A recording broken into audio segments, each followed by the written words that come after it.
you wouldn't dare have a drink in our gym. You got to have a mouthful of drink. You got to spit it out in the bucket. Crazy. It's crazy. You know, hydration is really important. I've gone into a ring, and as I'm walking up the steps into the ring, feeling myself having a bit of a turn, and sort of held it up before I haven't gone into the ring yet. So yeah, Tony, thanks for coming in, mate. All good. Appreciate you coming down for a chat. And yeah, I seen your piece on the Wales Online the other day, and I thought, oh, it's a great read, and I thought I need to get to know a bit more about you. Yeah, I enjoyed the read myself, to be honest with you. You've done a good job. Yeah, that's it, mate. So, so you're obviously a boxing coach now down in Newport. How long have you been coaching down there? It's about 30 years, actually. As soon as I finished boxing, I had my last fight on a Saturday night. I was literally back in the gym on a Monday and started coaching. Really? Yeah, as soon as that? Yeah. So did you do... So obviously you were a pro boxer beforehand. Could we go back and sort of talk about where you grew up? Yeah, I grew up in Splot in Cardiff. I was born in Cardiff Bay, or the Docks. Moved to Splot when I was about 4 or 5.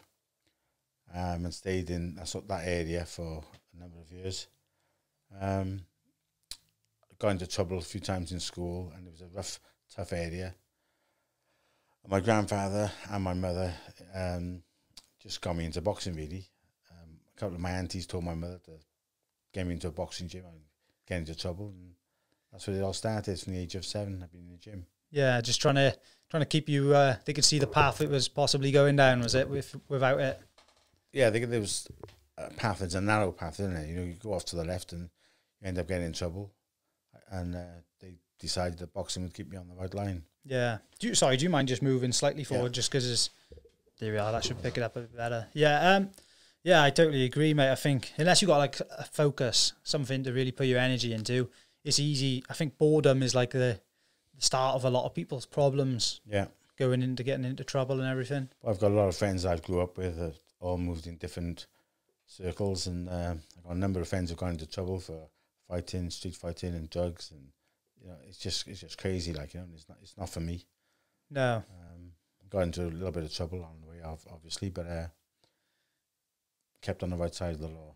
Yeah, that's it, mate. Well, I think, you know, it is easy to fall into them traps and get yourself in that sort of trouble, and especially at a young age. Like, we're so vulnerable to outside influences and stuff. I don't think we know who we are, do we, until we're sort of a bit later on, you know. That's right, yeah, it's all experiences, good and bad.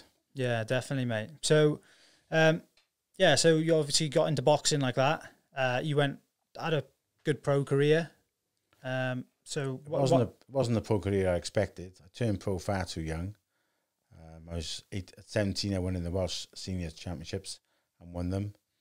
I lost to British number 2 in the ABA semi-finals. And then shortly after that, my mother died. It was a big shock. Yeah. And I turned professional. I stayed with my old amateur trainer, and a bit of a dubious professional manager. I wasn't enjoying it. I was unbeaten the first year, 4 fights, 4 wins.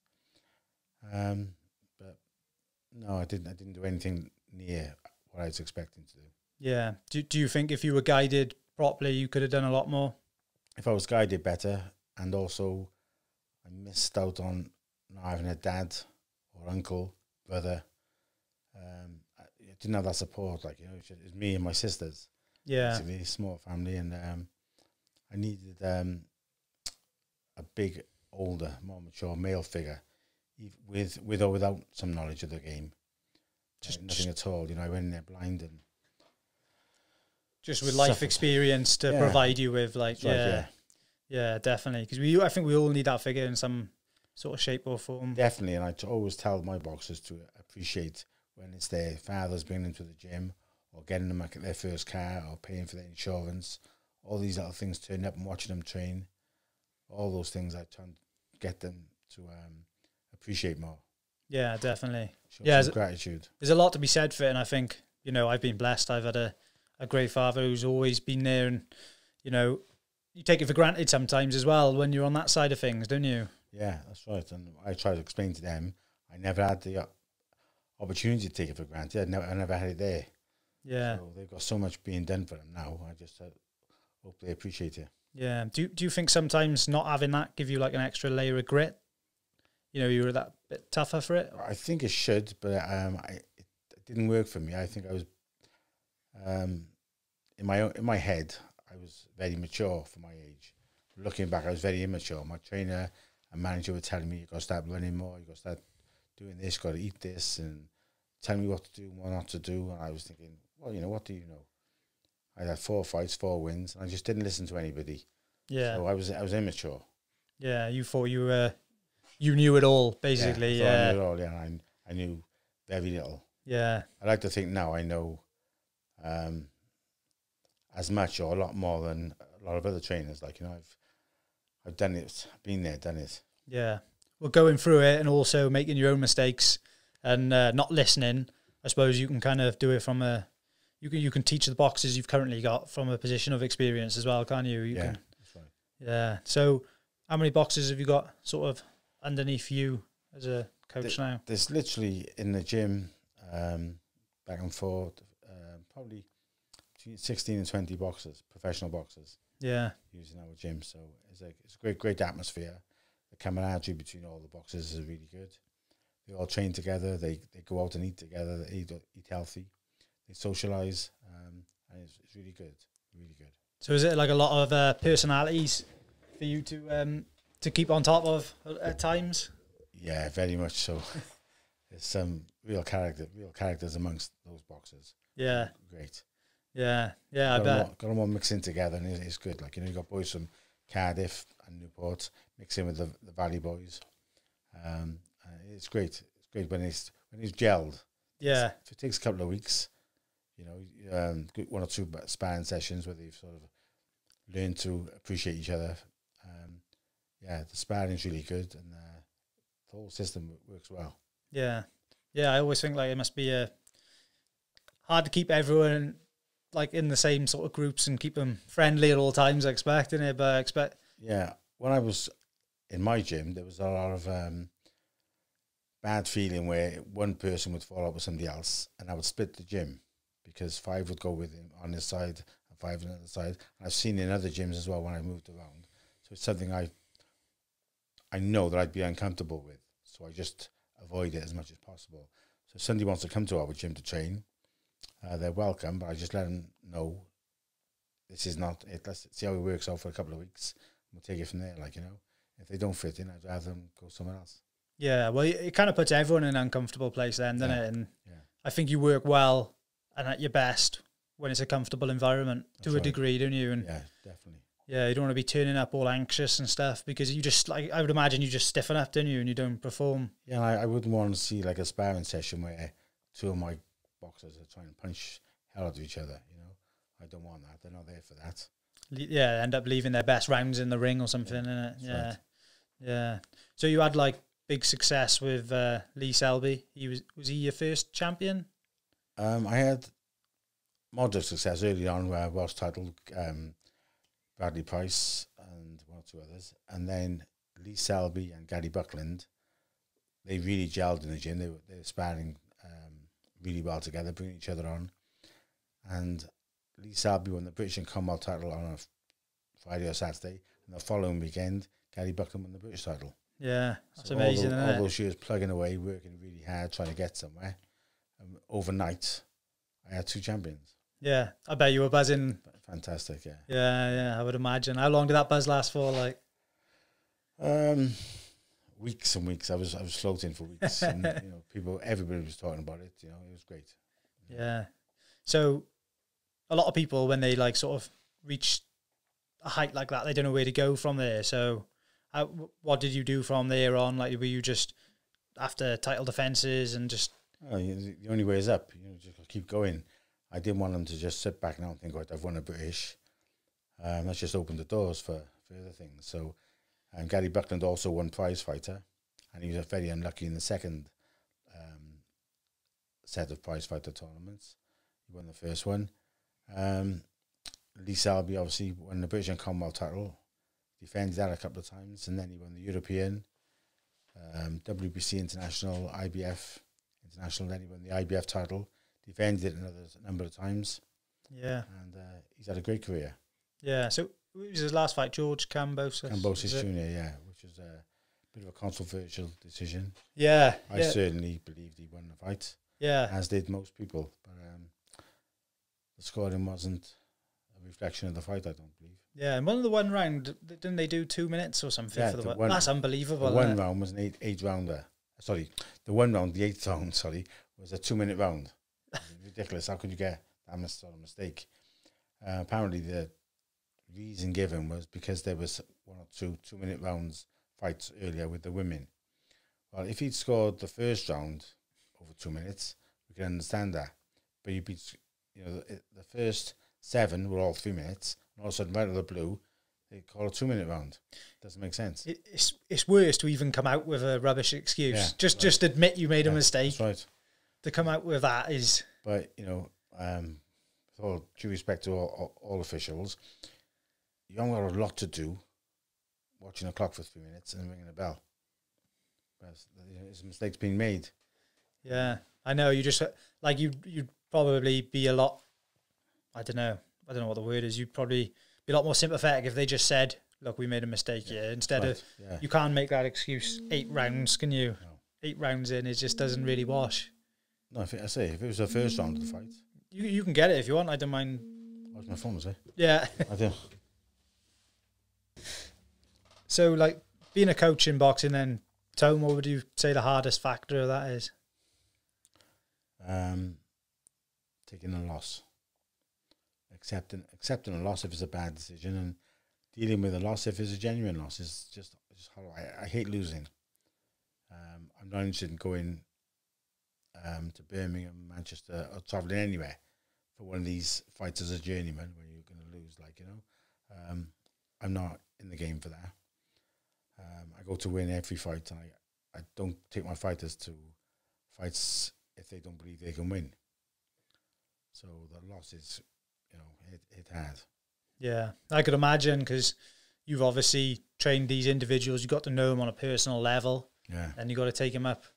And, it's got to be hard when you've trained for that. And like we were saying earlier, it's like a emotional roller coaster, in it being a fighter. Definitely. I'm enjoying the ride. Yeah, that's it. Well, that's it. With every low, you'll end up back there, innit? Right. Yeah, I've learned years and years ago, we'd have 1 or 2 bad decisions, and I'd be on a downer, and then could be 2, 3, 4 weeks down the line, another fight comes up, you have a great win, and the losses are gone, all forgotten about. Yeah, and that's how it is. Yeah. So, do you try to keep yourself more level, or do you just succumb to the emotions no matter what? It's either good or it's bad. I try to keep up all the time, but when you have the lows, you just got to roll with them. Yeah, it's not life, is it? It's not life to be in this middle. If I walk away from it now, or if I had walked away from it, I'd have missed out all the great achievements. Yeah, definitely, mate. Definitely. I'm still hungry for a few more titles. Yeah, definitely. So you've probably got to be the most committed person in the gym, then, I'd imagine. Yeah, I try to be. Yeah, I try to be. We got a good gym, a really good setup. I'm there 7 days a week. We got some good backing coaches there with training the amateurs, and Roger Williams, who runs the gym, does a great job of keeping everything running smoothly.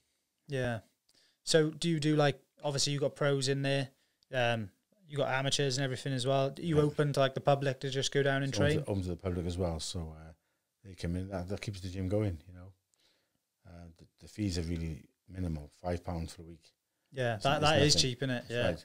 But we are busy all the time. Yeah. So rather than having 3 or 4 regulars in there paying 20 quid or 10 quid or whatever, we're busy all the time. Everyone paying a £5 a week. I expect that brings a better atmosphere, though, doesn't it? Having it like that. Yeah, it is a good atmosphere in there. It's really busy. I'd say if I'm there for 3, 4 o'clock in the afternoon, the 5 o'clock group come about 4:45. It's packed. They go upstairs and train. As they're leaving, the 6 o'clock group are downstairs waiting to go up. Yeah. And then 7 o'clock, it's really busy. So it's non-stop, turning them over. It's really good, yeah. How have you found having this, like, sort of COVID break? Because you would only been able to have, like, the pros in then, would you? The first probably 8 months was quite enjoyable, actually. I got things done at home, enjoyed a bit of time in the garden and things. And then, obviously having the pros in, but I just do, like, 11 o'clock till about 1 o'clock. Yeah. And I'd have the rest of the day to myself. But normally, I'm back and forth all day. Yeah. So the first couple of months were okay. It's getting a bit long now. It's dragged on a little bit too long now. All the chores are done, are they? Yeah. Well, yeah. The ones you want to do. That's right, yeah. Yeah, it was the same here, mate. I was like, I got all these things done, but then you just get to a point where you're like, I don't want to live my life just doing these things. You want to have everything back to normal and have like the pleasures of life, really, don't you? Yeah, you don't realise what you've got until it's gone, do you? The thought of just going to your local pub and sitting down having a drink with my wife or girlfriend or with the boys, we just took for granted. And that's been taken from us. And now we're sort of all feeling grateful because next week we can go into the pub. Wow. We wouldn't have thought nothing of it 2 years ago. Yeah, I know. Call in the pub or pop in the pub or go to the park even. Now, the thought of being able to meet up with some of your family in the park or go to the local pub with your mates or your wife, we're all being full of gratitude for. Yeah, I know, it's crazy, isn't it? It's a bit of a wake-up call for all of us, isn't it? It is, yeah. You realise what's important, don't you? Yeah. For sure. That is one benefit that's come out of it. But it's mad that you could be victimised for even wanting to do that before, though, isn't it? Yeah. It's I don't know. I can't see it getting back to normal overnight. But I'm looking forward to it. Oh, and me, mate. Yeah, they're talking about this Indian variant and God knows what now, aren't they? So that's going to go on forever, isn't it? Yeah, I just hope. You know what I mean? I don't know how many people can put up with another one or another one or another one. It's just it takes its toll. And the country as a whole, like, the money that's been lost. Oh, yeah. The debt we've got into. It's unreal. Yeah, it's crazy. Yeah, I think a lot of it comes down to money as well, doesn't it? You know, there's a lot of money being made and for certain people, a lot of money being lost for others, isn't there? Yeah.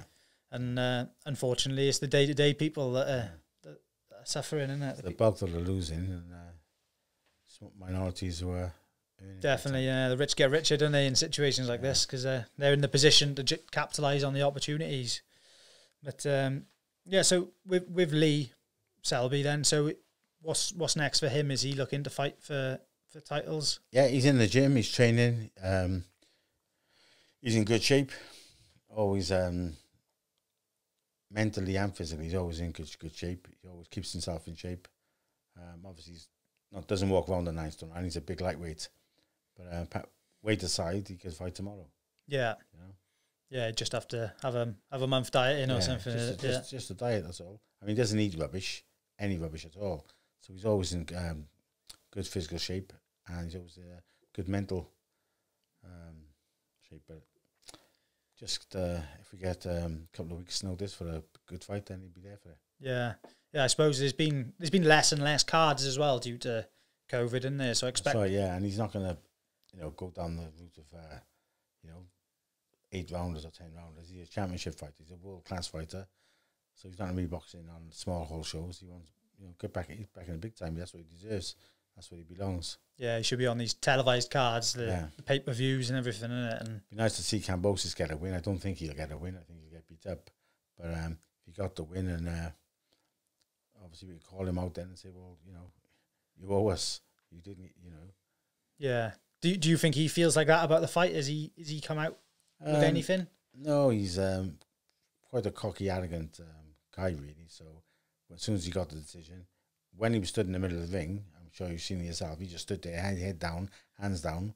It wasn't until they gave the decision, all of a sudden he couldn't believe it. He was shocked himself. He was surprised, we were surprised. I thought Lee won by a couple of rounds, 2 or 3 rounds. Not a massive margin, but he definitely won the fight. Yeah. But we didn't get the decision.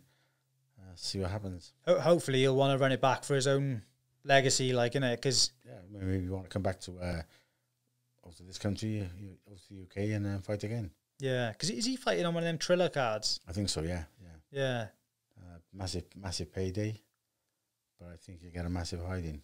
Yeah, they're crazy, aren't they? Them events are popping up. They're YouTube boxing and everything. Yeah. What's your thoughts on all that? I don't like it. I think it's you got to think of the young kids going into a gym, training and boxing, going through the championships, schools, youth and senior, then eventually turning pro. It's like an apprenticeship, and you got these fools going on YouTube, challenging people, calling people out, and getting ridiculous amounts of money for fights. Yeah. You know, it shouldn't happen, should it? No, I get where you're coming from 100%. There's obviously a market for it. Yeah. Which is why they get... If there's a market, it'll always happen, won't it? That's the thing. But it's the future of boxing is what it's going to affect, isn't it? Because I expect you get boys walking the gym who maybe newbies who want to start thinking, I'm going to go in all this money. Yeah, but then it just doesn't work like that. It's a wake-up call. And all these so-called YouTube fighters need to, before they even get a license, they should be able to forced into a situation where they've got to prove themselves at 4-round, 6-round, 8-round level. They're going straight in and boxing world champions at 12 rounds. Like, it's a joke. It's crazy that he's fighting Floyd Mayweather. I think it's not such a bad thing if they're fighting each other. Do you know what I mean? If a YouTuber's fighting a YouTuber, and there's a case for that, for all the money. But when if people want to watch it, then that's up to them. But they're just in the big money because they got a big mouth and they're in with the stars. Yeah, I know, it's crazy that him and Floyd are fighting, and that's like just like the best boxer ever. Yeah. Versus, you know, I'm surprised that people like Floyd lowering themselves. Really, nothing to gain from it. No, he could surely get that money. The thing is, though, does he want to go and fight someone like a Canelo or, you know, at this stage, I suppose he's looking at it like it's going to be the easiest payday he's ever going to get. Yeah. But, yeah, it's crazy. Not like he needs money, is it? No, he's probably doing all right, isn't he? Well, a lot of people claim he's broke, though, don't they? But I can't see that. No. If he's broke, I don't know what's going on, because he must have earned hundreds of millions, isn't he? And he's not broke. The Conor McGregor fight, that was like, you know, a bit of a farce at the time, wasn't it? Yeah. But obviously Conor is a fighter, so there's that element of he could catch him. But this is next level, isn't it? It's pretty crazy. It's gone too far now. Yeah, definitely. So, like, when you have a youngster come in, like, do they just go to the classes, or how do you try and mould them? As a general rule, we get them involved in the classes because that's where they're going to learn around kids their own age, you know, and build themselves up. Touch body sparring and full-on sparring, and just learning their ring craft. Yeah, in the gym, and then normally you have the novice championships to bring them through, then the open schoolboy championships, youth championships, and senior championships, and before you know it, then if they decide to go pro, they've got that apprenticeship behind them. Yeah. So when they're like coming up to say 16, how do you try and keep them on the right path? Because I'm sure, I don't know, when I was 16, it would have been hard to stay committed to anything. From my own experience, when I was like 15, 16, I won my first British title, and that's what kept me up on track. I thought, right, okay, I'm good at this, I can do something with this. I'd won a world title a few times before, but winning that British just lifted me on another pedestal. I thought, right, I can do this. So I stayed in then. The following year I won the second British title. So by the time I was 17, I went in the seniors. So there's always something there, a big challenge. And I couldn't get up to this challenge if I was messing around and going out with my mates. So I had to be in the gym. That's what kept me there. Yeah. So just constant goal setting, giving them objectives, not just come in and train and leave it at that. You've always got to put some in. There's a goal there all the time. Like, you've got to have some goal, haven't you? Yeah, that's it in life in general, isn't it? I think unless you've got something to aim towards, you're just floating around. And that's why this pandemic's been hard for some of my boxers who are coming to the gym 5-6 days a week, training, keeping it in shape, sparring, doing everything, and there's nothing there for them. There's no fight at the end of the tunnel, so no light at the end of the tunnel. Yeah, definitely, mate. I would imagine that's hard to keep because you're just like, what am I doing it for? Innit? Where's the end goal of this? And so looks like now the doors are starting to open up, and so we should get a couple of venues putting shows on. And we start the ball rolling again. Yeah, it's looking more promising now. I know, like, obviously, it's for the bigger companies like Matchroom and like the BKB Bare Knuckle Boxing, they're all kind of opened up, but it's them smaller shows, isn't it? Yeah. To get them fighters through the door and and build their way up. It's that's what's really. It's probably going to have a bit of a gap in there for. Probably is, but I hope not. I'm hoping that the promoters feel a bit of pressure themselves. I think, right, okay, we got to get these boys fighting. And, got to make it back up. Yeah. I had I can't remember who I had in, but they were talking about the fact that pro boxing, obviously you got the promoters, but the boxers themselves are kind of got to be their main selling point, haven't they? They got to sort the tickets. And when I was boxing, I never even thought about selling tickets. Never even crossed my mind, and honestly, nobody ever told me I'd sell tickets. So my first 4 fights were away from home, and they said, "Oh, you're boxing in 2 weeks' time in London." Right, okay. Now today, everyone wants to fight at home, and if you fight at home, it means your opponent's got to come down here, and he's got to be paid. You got to be paid, and the show got to be covered. So you need to sell tickets. That's the way. That's the it's not just a sport; it's a business, isn't it? It is definitely, yeah. And I think like you got to have like kind of a big social media presence to. Yeah, but obviously back in my day, there was no such thing as social media. No, exactly. South Wales Echo and the South Wales Argus. Yeah. You know? Do you think that's like an extra pressure for them? No, I don't think it's a pressure for them. They've got, because it's done for them. They go on social media, put on there, I'm looking for a sponsor. I never had a sponsor all my life. Yeah. You know, kids now, they have 2 or 3 fights, they get a sponsor. So they get a lot of help. Yeah, so you think it's only a good thing then, really? I think the promoters have a lot less to do now than they did those days. I remember promoters going around and putting posters up everywhere and doing it. The boxers do it themselves now. Yeah. It's their job, isn't it? It's part of their job. Yeah, it's crazy, isn't it? So their roles just got easier to promote. Promoters, I think the promoters' roles got easier. I think the boxers' role has got a lot harder. Yeah. Do you guys down there ever put on any small shows or into gym? No, don't do any into gym ones. But Chris Saniga puts on a lot of shows down in Wales for us. He's from Bristol, based in Bristol, but he puts shows on in Wales. And also you've got MTK and Mo Pryor putting shows on in Wales. Yeah. Keeps everyone busy. Yeah, that's it, isn't it? And I suppose, yeah, like you said, they're gonna have to churn them out now this coming year, aren't they, to get everyone a fight? We need a couple of big shows, yeah. Yeah, definitely. So where do they tend to hold them shows then?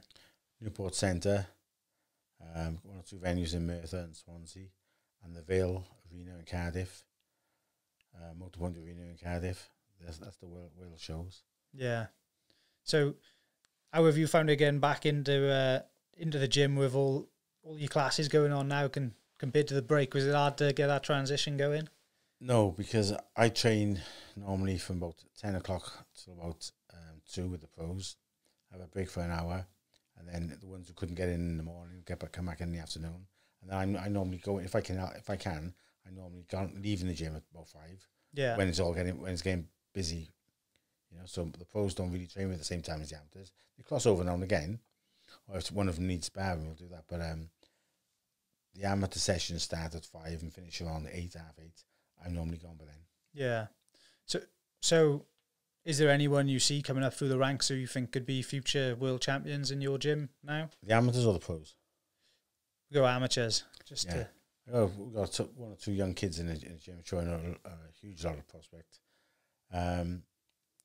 Little Saad Abdullah from Cardiff, young kid. He's inside the weight limit now for any weight group. Yeah. There's no weight group for him. He's too small. But in the future, he's 16 now. Another 2-3 years, he could be our first light flyweight contender. He's a real good kid. Yeah. Very, very good. Really talented. Yeah, that's good, isn't it? I'm hoping he'll come through. And obviously with the pros, we've got a load there in the gym, all looking good. A good number of them. Because you got Gavin Gwynn training with you as well. Gavin Gwynn, yeah, he's just won a Commonwealth title in his last fight. Yeah. Jordan Withers, he's had 2-1-2, I think. A real prospect. They call him the Welsh Canelo. Very, very good fighter. Yeah. And he's showing a lot of promise, real promise. There's a load of the boys in the gym, and I've got a list of them now. don't want to mention any names and leave anyone out. Now go for it, mate. So the boys training in the gym with me regularly now. I'll mention Andrew Selby, obviously, already an outstanding boxer. He should be fighting for world titles in the next 3 or 4 fights. Jordan Jones, a young prospect coming through at flyweight. Nathan Howells, a real prospect again at lightweight. Ted Barnaby, Joshua John, he's had 4-1-4, I think. Gavin Gwynn, he's current Commonwealth champion. Lee Selby, who's a former British, Commonwealth, European, Welsh world champion. He's done it all. Yeah. Rashid Omar, Tom James, Lance Cooksey, he's had 11-1-11, I believe. Another prospect, James Atkins, Lloyd Germain, Ethan George, Chloe Petty, Kieran Gethin, Luke Watkins, former Commonwealth Cruiserweight champion, Miles Gordon, a heavyweight, he's had 2-1-2, Monique Bucks and Ryan Pocock. They're all in the gym now, training regular every day. Yeah, it's a solid list of guys, isn't it? Yeah, there's all 20 there, so hopefully we can get a couple of shows on. Yeah. And everyone can get to... yeah, I didn't realise Kieran was training... Yeah, he's training our gym now, yeah. Yeah, how long has he been there? To be honest, right from the beginning, Lyndon, his coach, always brought him to us to spar. He always come to our gym to spar right from the very beginning. And I think Lyndon's... they parted ways just for whatever reason at the moment, because I think he's busy with Mason Jones. Yeah. And Kieran's come to our gym, train there.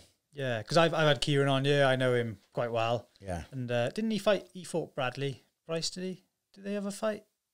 I think he does, yeah.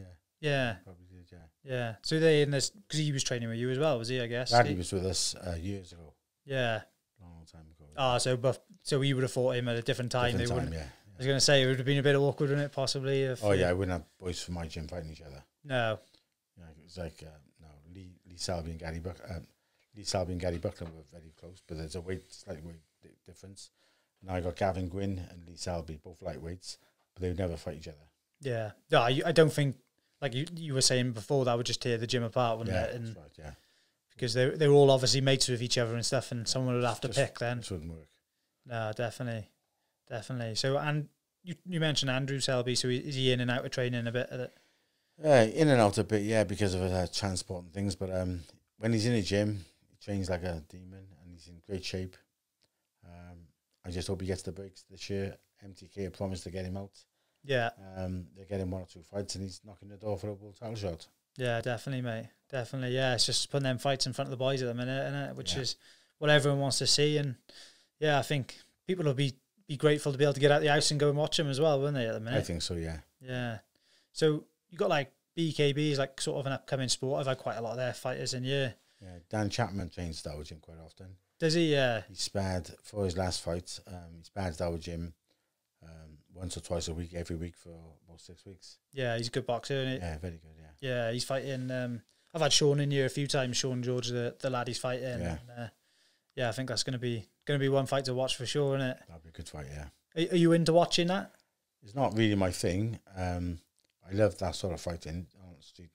I do like that, but I'm more for the boxing. But I'm not a massive sports fan anyway. I don't watch football ever. Yeah. If somebody give me a ticket for the Man United match, I'd probably give it to somebody else. Yeah. It doesn't mean nothing to me. I'm exactly the same, to be honest. No interest whatsoever in snooker, pool, anything like that. The football, the cricket, nothing at all. Obviously, I'm interested in boxing, but I'm not a massive fan where I just go study everything. Only if it affects my fighters. Yeah, that's fair enough. I think that's good to say as well, because I'm exactly the same, mate. I'm into MMA, boxing. I watch a bit of the BKB solely since I've had the boys on here, to be honest, because you kind of, when you meet someone, you kind of want to follow their career a bit then, don't you? And see how people I get in conversations with, and they're like statisticians, like, and they say, oh, do you know this? And all that, so they know all these weights and who fought who last week and how much money he had. I'm not interested, I don't know. Proper encyclopedias. Unless it affects my boxers, I don't really look at them. Yeah, well, that's obviously shows you, that's your sole focus, isn't it? And you know, you're putting so many hours a day into that, it's probably hard to find the time, I'd imagine, isn't it? Right, yeah. Yeah, and I think I read on that article you've got 8 kids. 9. 9, is it? 9, yeah. Got a fair play. That must take up a bit of time as well, doesn't it? Sorry, yeah, I've retired now, though. Yeah, that must, yeah. I've got one on the way now, and I'm thinking, I don't know how I'm going to find the time. Yeah, you will. It just happened naturally, will it? Yeah, you just go into it. Yeah. Are any of them into their boxing? They like the boxing. They watch the boxing, but none of them actually fight or compete. No, that's fair enough. And I didn't want my sons going through what I went through, the starving and dieting to make weight and crashing. Back in those days, crashing and killing yourself to make the weight. I didn't want mine to go through all that. So yeah, really. I think I read in an article you were talking about driving up the road with you and getting told to spit out the window to try and... Yeah, our coach, this is 1974, 75, 76 around that area, and we're literally driving, and he'd open the windows, and we all spitting out the window. Literally, that's how tight we were on the weight. So if you go in the gym, and the weight groups would be, say for example, 39 kilos. So you get on the scales, you're 41. Right, you get down to 39. You go, somebody else get on the scales, 36. Right, get down to 32. That's the way it was. Everyone did it. So you just went home, told your mother, your trainer said, you got to dry out. I would never dry out now. We never tell anyone to dry out. You know, they all come to the gym with their bottles of water, and they're all drinking while they're training. You wouldn't dare have a drink in our gym. You got to have a mouthful of drink. You got to spit it out in a bucket. Crazy. It's crazy. You know, hydration is really important. Yeah, I suppose it's just a lack of information then, was it? What it wasn't about, was it? No, you just everyone was just winging it. Looking at the things I did, and you know, even boxing, we're boxing for Wales, going away with tournaments, and the national coach there be telling you, listen, no, you miss your food, no dinner time, you don't have no dinner, have a glass of water and go to bed. And that's what we were told that those days. That's what we had to do. Yeah, the information wasn't there on like calories and everything the same then. Different world. Crazy, isn't it? The amount of punishment. And then I expect as well, were you weighing in same day? Same day. And then you're really dehydrated and you've got to go take a load of knocks to the head. And sometimes if you're on early on in the day, you might weigh in at 10, 11 o'clock and find your boxing the first one in the afternoon, let's say 2 o'clock. So you couldn't go away and have a big meal. Yeah. And load of drink, because you can't go into the ring like that because it'll ruin you. That's crazy, isn't it? Yeah. That's literally, so... I had years of it. Yeah. Do you think it's taken any toll on you? Yeah, I think so. Terrible trouble now. I bloat all the time. If I have a meal, as soon as I have a meal or a drink, I bloat really badly, or I fall asleep. Makes me really, really tired. Yeah. Every time I eat, fall asleep. And yeah, that's affected me, definitely. Yeah, I think it's crazy. Like, looking back on it now, it would just never happen now, would it? No, I wouldn't like to think so. The information's out there now for everyone, so there are people out there. I know they're doing some last minute crazy things to make weight, but that's up to them. Yeah, the information's out there. I think probably more so in MMA, is it? Like they're doing pretty dangerous weight cuts now, because I think because the wrestling aspect of it. Yeah, you heard about some of the weight cutting, and it's really demanding. Yeah, in the sauna, in the bath, proper trying to. Yeah, it's hard work. And I've noticed loads of them lately on the UFC cards. They're walking up to the scales and they're having to get helped on. Yeah, and that's a day before they're going in there to fight for their life. Do you know what I mean? Crazy. It's mental. You couldn't imagine doing it, could you? And I can. Well, you can. Yeah, I can't imagine doing it. Yeah. I've gone into a ring, and as I'm walking up the steps into the ring, feeling myself having a bit of a turn, and sort of held it up before I haven't gone into the ring yet. Yeah. That's a schoolboy. Yeah, that's crazy, isn't it? Yeah, like and you just do it then as well, and not even think too much about it. I expect, innit? It was just a norm. I just thought, well, this is what boxing is. Everyone's doing it. Everyone's doing it. I hadn't experienced anything else, so I just thought it was the norm. Yeah, I think until, I don't know, well, they may already have in boxing, but I know in MMA no one's died yet. No. But that could come, couldn't it, one day? I know. Yeah. You hear people talking about going, like there's certain MMA fighters have come out and talked about going blind during the weight cut. And like that's just should never be the case, should it? You should have. No. I know certain companies, they brought in like hydration tests. So they'll test their hydration levels weeks before the fight, check their weight. Yeah. And if they think they're a mile off being able to do it without getting too dehydrated, they'll just pull them off the card. Yeah. Which I think, from a safety standpoint, probably... That's probably moving forward. It'll start happening eventually. But people will always find a way around it. Yeah. Yeah, it's the same with all of it. It's how fast you can keep up with the people who are willing to break the rules or find ways around in it, because the weight cut in itself really is like a cheat code for a lot of it, isn't it? Because if I can lose this much weight and gain this much back by the time I fight, I got the advantage. And that's right. I think a lot of the boxers making weight will gain at least 10%. And if you're doing the weight comfortably, you're comfortable with your weight. Obviously, when you get into the ring, you're giving away 10%. Yeah, you are. Yeah, they've got 10% heavier hands than you, possibly, haven't they? Yeah. If the weight cut hasn't killed them off too much. Yeah. But yeah, so I wanted to pick your brains on, obviously it's a big fight hopefully coming up with Fury and Joshua. You going to be watching that one? Definitely, yeah. I think it's a massive fight. I know it's a massive fight. It's just and it's a real fight. It's a genuine fight. I would miss it for the world. Got a winner? Back a few months ago, six months ago, I was definitely straight away Tyson Fury. I still think Tyson Fury, but it's a little bit less now. I'm not as positive as I was. I still think Tyson Fury will win. Yeah, but I'm not as positive now as I was 6 months ago. What's the reasoning behind that? Not quite sure, really. Not quite sure, but just that's what's in my head. Yeah, I know it's going to be a tough fight, isn't it? He's a very, very skilled fighter, Tyson Fury. A lot better than people give him credit for. He really can box, like, you know. But Joshua's a great athlete, real good athlete, and he's well disciplined. He's got good coaching behind him, and if he can land clean, he has the ability to take Fury out. Yeah, but Fury got that great skill, movement. Yeah, great boxing brain. So it is a proper fight, a real fight. Yeah, I think it's got to happen as well, and it's the fight that everyone's been waiting for, really. That's right. Anything can happen, you know. Yeah, it could be a great fight. I think so as well. Yeah, well, like Billy Joe and Canelo, that was a good fight up until. Yeah, that's right. And he just, it's just mad. That was it.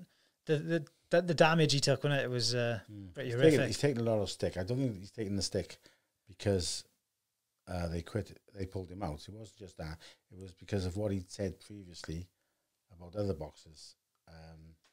Dubois, for example. That's it. Yeah. He shouldn't have said that really, but he did. And then what's happened to him then just makes it look like hypocritical, really, innit? That's right. Yeah. Yeah, everyone's looking at him like, oh, you shouldn't be going around saying it and then doing it. But that's right. So it hasn't worked out the best for him. But he is a great fighter. He put a good performance in, and he's earned good money. Yeah, definitely. And it'd be interesting to see if he comes back from that and moves forward, isn't it? Because that is the pinnacle, really, at that weight class, isn't it? Yeah, definitely. Fighting Canelo, but it's going to be hard to see someone beat him, I think, isn't it? I don't know how much the amount of money he's earned. I don't know how much incentive that's going to give him to go on to want to go there again, go down, make him wait and being disciplined, and he might just take a back foot now and think, well, I don't want to set out to do. I'll do me. I'm retire. Do you think that the money takes something away from a fighter once they've got it? I think so. Yeah. That the hunger goes, doesn't it? You imagine. You got that sort of amount of money. You got a lovely home, everything paid for, your wife and children, but you can't go out for meals with your wife and children because you're making weight. Different with Tyson Fury, he's a heavyweight, but all the others making weight. They got to miss out on all these, things with their children growing up, spending time with the children, and going into the gym and training and fighting. I think when they're comfortable and they've got their house in order, I think they struggle to have the same sort of ambition. Yeah. No, I agree with that. Yeah, it's got to take its toll, innit? There's no way in. They're all individuals, and speaking for myself, really. But that's why I don't think if I had just boxed for a couple of million, I don't think I'd be. You can literally afford to give it a miss, can't you? Definitely. You can say, I don't need to get out nice and healthy. Yeah, and that's really the goal for any boxer, I suppose, isn't it? Make your money. Surely. Get the accomplishments you want to get, and then get out, because you see so many stay on, don't you? And it's just unnecessary damage from there on in. But have you got my last question I'd like to ask you, Tony, is for a youngster growing up, what would be your number one piece of advice for them if they were looking to get into boxing?